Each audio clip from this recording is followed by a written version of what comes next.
कि 2014 से पहले हम जय श्री राम ऐसे बोलते थे, जय श्री राम। आज कैसे बोलते हैं? जय श्री राम। तंबू से महलों में प्रभु श्री राम आ गए हैं, तो इसका श्रेय आप किसको देते हैं? इसीलिए राम जी ने उन्हें ना बुलाया। ये कोई वाद विवाद की बात नहीं है, कोई सौभाग्यशाली राम जी के चरणों में आता है। प्रधानमंत्री नरेंद्र मोदी के लिए कुछ? हाँ बिल्कुल, हमने लिखा था उनकी माता जी के लिए। आज दुनिया सवाल उठा रही है कि प्रधानमंत्री को पूजा करनी चाहिए कि नहीं करनी चाहिए। वो दुनिया तब कब कहाँ चली गई थी जब राम तंबू में बैठे थे।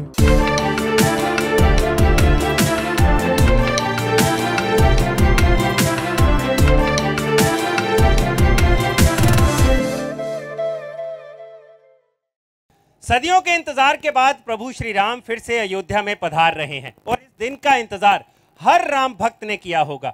और इंतजार ही नहीं किया गया, बल्कि प्रभु श्री राम को दोबारा अयोध्या में स्थापित करने के लिए कई बलिदान भी दिए गए हैं। तो ऐसे में जब प्रभु श्री राम अयोध्या में पधार रहे हैं तो अनकट कैसे पीछे रह सकता है। और अनकट फिलहाल अयोध्या में है, राम के अयोध्या में फिर से आने का, आगमन का उत्सव मनाने के लिए। तो हमारे साथ फिलहाल राम जब अयोध्या में आ रहे हैं तो जो राम को लाए हैं उनको कैसे पीछे रख सकते हैं। तो भैया हमारे साथ सब स्वागत करिए सिंगर कन्हैया मित्तल जी का। प्रभु जय सिया राम। जो राम को लाए हैं हम उनको लाएंगे, जो राम को लाए हैं हम उनको लाएंगे। भारत में फिर से हम, भारत में फिर से हम भगवा लहराएंगे, भारत में फिर से हम भगवा लहराएंगे।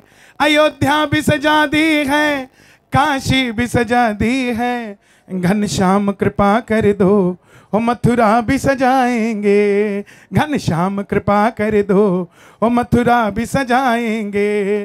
जो राम को लाए हैं हम उनको लाएंगे, भारत में फिर से हम भगवा लहराएंगे। जी कन्हैया मित्तल जी, बहुत शुक्रिया, आपने हमें समय दिया अनकट पे। लेकिन एक चीज हम आपसे जानना चाहते हैं कि ये जो रस है भक्ति का, ये कहाँ से आता है? देखिए, राम की कृपा के बगैर कुछ भी नहीं हो सकता। हमारी जो सांस है वो भी वही दे रहे हैं। शरीर के अंदर लीवर है, ना ये गाती है ना लंग्स गाते हैं। ऐसी क्या चीज़ है जो अंदर से गा रही है? ये आत्मा है जो राम की दी हुई है, उस परमात्मा की, वही गा रहा है, वही लगन लगा रहा है। मुझ में और आप में कोई फर्क नहीं है। बस राम की कृपा जब आप पर और अनूठ हो जाएगी तो आप भी मेरी तरह भजन गाने लग जाएंगे। बस भजनों की यही राम की कृपा है, उसकी कृपा से ही गा रहे हैं। और बचपन से 7 साल की उम्र से मैं भजन गा रहा हूँ। मेरी 33 साल उम्र है, 26 साल मुझे भजन गाते हुए हो गए। तो सिर्फ और सिर्फ मैंने भजन ही गाया, मैंने गाना नहीं गाया। और मैं धन्यवादी हूँ कि मुझे भजनों के लिए चुना गया। कहीं और कुछ गा रहा होता उल जलूल तो मेरी पहचान कुछ और हो जाती। आज मेरी पहचान है, जो राम को लाए हैं वो कन्हैया मित्तल आ रहे हैं। इससे बढ़कर मेरे लिए क्या पहचान होगी। और यही मैं उसका धन्यवाद करने के लिए पहली बार अयोध्या आया हूँ अपने जीवन में। मैंने वादा किया था, आप देखिए क्या उनकी कृपा है। हम किसी से मिलें जब तक उसका काम नहीं करते, जब तक हमसे कोई मिलता नहीं, अरे आकर मिल तो सही, तब देखेंगे तेरा काम करेंगे कि नहीं करेंगे। ये राम है जो मैं कभी अयोध्या आया ही नहीं और इतना बड़ा भजन मेरी झोली में डाल दिया कि अयोध्या भी सजा दी है। तो ये राम जी ही हैं जो कुछ भी कर सकते हैं। तो अयोध्या सज गई है मित्तल जी, तो आपको कैसा लगता है? आप बताइए कि अयोध्या को सजी हुई देखिए। ढोल बजे और नगाड़ा बाजे, सोने सिंहासन राम बिराजे, भगवा धारी छा गए, भगवा धारी छा गए, तंबू से महलों में आ गए। हाँ, भगवा धारी छा गए, तंबू से महलों में आ गए। राम से बड़ा कोई नाम नहीं, अयोध्या से बड़ा कोई धाम नहीं। नारे बहुत हैं दुनिया में, अगली लाइन अच्छी लगे तो नारा जोर से लगना चाहिए। नारे बहुत हैं दुनिया में, जय श्री राम सा नारा नहीं। नस नस में राम समा गए, तंबू से महलों में आ गए। मंगल भवन अमंगल हारी, आ रहे हैं भगवा धारी। जब सुदशरथ अजर बिहारी, राज तिलक की कर लो तैयारी। मित्तल के आंसू आ गए, तंबू से महलों में आ गए। जय श्री राम। जय श्री राम। तो तंबू से महलों में प्रभु श्री राम आ गए हैं, तो इसका श्रेय आप किसको देते हैं? तंबू से महलों में सबसे पहला श्रेय जाता है कार सेवकों को, जिन्होंने बलिदान दिया, और दूसरा श्रेय जाता है हमारे देश की सुप्रीम कोर्ट को, जिसने ऐसा फैसला लेकर आए जिससे दोनों पक्षों का सहमति जताई। तीसरा हम देना चाहेंगे हमारे माननीय प्रधानमंत्री मोदी जी को, और फिर हमारे योगी जी को, क्योंकि हमने वो मुख्यमंत्री भी देखे जिन्होंने राम सेवकों पे गोली चलाई, और हम वो मुख्यमंत्री भी देख रहे हैं जो राम सेवकों पे फूल बरसाते हैं साहब। तो ये हम दोनों चीजों के साक्षी हैं। तो अगर जो फूल बरसा रहे हैं राम सेवकों पे, उनके लिए कभी कुछ लिखा आपने? बिल्कुल, उन्हीं के लिए लिखा था जो राम को लाए हैं, हम उनको लाएंगे। लेकिन बात यह है कि उत्तर प्रदेश ये वही प्रदेश है जहां पर जब कावड़िया चलता था तो डीजे बंद करवा दिया जाता था। अब जब कावड़िया चलता है तो योगी बाबा का हेलीकॉप्टर फूल बरसाता है। तो ये हम सब के लिए गर्व की बात है। एक सनातनी 2014 से पहले, देखो यहाँ तो सब बैठे हैं ना, इनमें से मेरा कोई आदमी है, मैं छोटी सी रिपोर्ट कार्ड आपके अनकट से दुनिया तक पहुंचा रहा हूं कि 2014 से पहले हम जय श्री राम ऐसे बोलते थे, जय श्री राम। आज कैसे बोलते हैं? जय श्री राम। तो ये जो आपके अंदर का वॉल्यूम बढ़ा दिया, इंक्रीज किया है, ये कुछ और नहीं हुआ। जब देश के शीर्ष नेतृत्व पर कोई ऐसा आकर बैठ जाता है जो सिर्फ शिवलिंग को सींचता नहीं, शिवलिंग का रुद्राभिषेक करके उठता है, जब कोई ऐसा आकर बैठ जाता है जो -3 डिग्री में भी 72 साल की उम्र में केदारनाथ जी में जाकर दर्शन करता है, कोई ऐसा आकर बैठ जाता है जिसको राम नजर आते हैं, जो कोई ऐसा आकर बैठ जाता है जिसको श्याम नजर आते हैं, तब भारत का हिंदू हिंदू नहीं, कट्टर सनातनी होकर खड़ा होता है और प्रभु राम की भक्ति में लग जाता है। तो प्रधानमंत्री नरेंद्र मोदी के लिए कुछ? हाँ बिल्कुल, हमने लिखा था उनकी माता जी के लिए। मैंने बहुत कम जगह वो गाया है क्योंकि वो मेरे मन की भावना है, जिन्होंने उनको जन्म दिया। तो मैं मोदी जी की माता जी के लिए गाने जा रहा हूं, जो प्रभु के चरणों में है, और सरयू जी के किनारे पर बैठकर मुझे लगता है कि सीधा उन तक पहुंचेगा स्वर्ग में।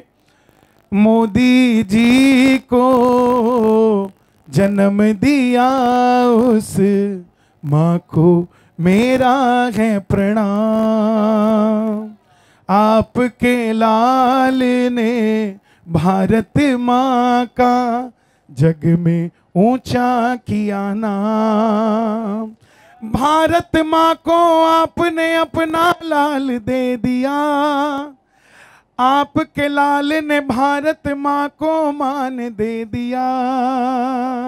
भारतवासी और ये भारत आपको करता है प्रणाम।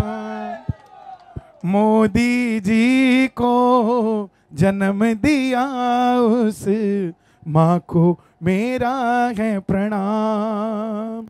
ऐसे शेर को जन्म दिया तुम धन्य हो माता, संत कहूँ या पीएम मुझको समझ न आता।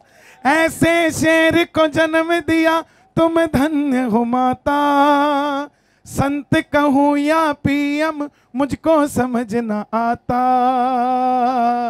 भारतवासी और ये भारत आपको करता है प्रणाम।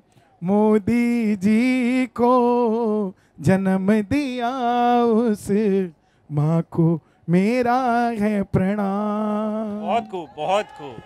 हीरा ने हीरे को जन्मा, मोदी जी की माता जी का नाम हीराबेन। हीरा ने हीरे को जन्मा सबने देखा, कैसे पाला हीरा ने ये किसने देखा। हीरा ने हीरे को जन्मा सबने देखा, कैसे पाला हीरा को ये किसने देखा। मेरा भारत आपको माता झुक झुक करता है प्रणाम।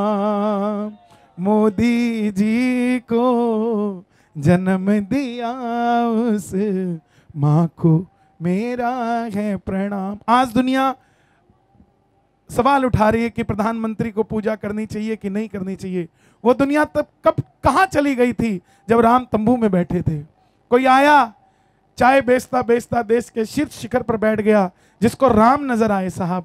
और आज आप प्रधानमंत्री जी छोड़ दो, नरेंद्र मोदी छोड़ दो, क्या एक हिंदू को राम की प्राण प्रतिष्ठा करने का सौभाग्य नहीं मिल सकता क्या साहब? तो बस इतनी सी बात है।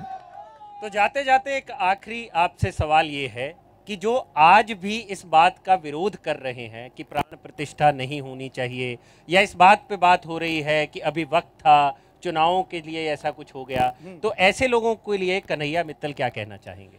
उनके लिए यही कहना चाह रहा हूं, जो नहीं आ रहे हैं वो आएंगे एक दिन, जो नहीं आ रहे हैं वो आएंगे एक दिन, प्रेम प्रभु से निभाएंगे एक दिन, नहीं आ रहे वो आएंगे। और क्यों नहीं आ रहे?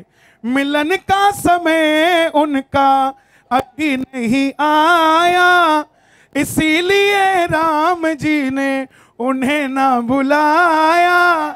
ये कोई वाद विवाद की बात नहीं है, कोई सौभाग्यशाली राम जी के चरणों में आता तो अभी है। चिट्ठी नहीं आई है, आप ये कह रहे हैं। चिट्ठी आई है, लेकिन देखिए चिट्ठी इंसान इंसान को क्या देगा, राम जी चिट्ठी देते हैं। तो ये थे हमारे साथ कन्हैया मित्तल जी, जिन्होंने राम के आगमन में हमारे मंच पर 4 चांद लगा दिए और प्रधानमंत्री मोदी के बारे में कुछ ऐसा कह दिया जो आज तक शायद ही किसी ने सुना होगा। बहुत शुक्रिया कन्हैया मित्तल जी हमें समय देने के लिए। Thank you so much. जय श्री राम। जय श्री राम।